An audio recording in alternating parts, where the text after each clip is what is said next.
Okay, so I'm going through this Investopedia article about the 5 money personality types, wondering what your predominant money personality type is, and I've already covered the first ones, big spenders and savers, and now we're on to shoppers.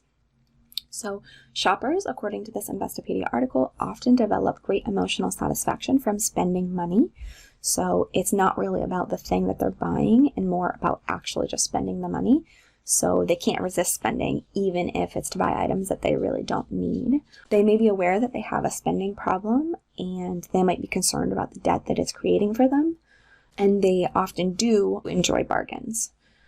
And so from this article, the recommendation for shoppers is don't spend money that you don't have.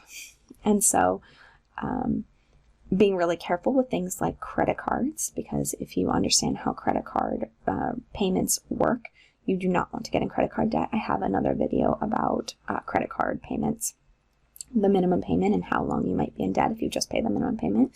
And so, but they talk about working on, coming up with successful saving plans, trying to incorporate that into your life.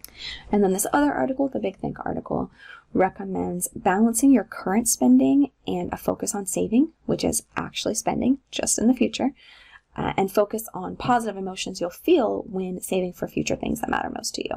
So when you're thinking about the way you feel when you get to spend money, you can go ahead, while you're saving for a purchase later, you can go ahead and enjoy that feeling of being able to purchase that thing later in the moment. So when you decide to put the $20 in your pocket towards that goal for in 2 years you really wanted to go on this amazing trip or something, you can think about how much enjoyment you're going to get out of spending that $20. You can think about how much you're going to enjoy spending that money later by, focusing on that trip, learning about that trip, thinking about that trip, thinking about spending the money for the trip.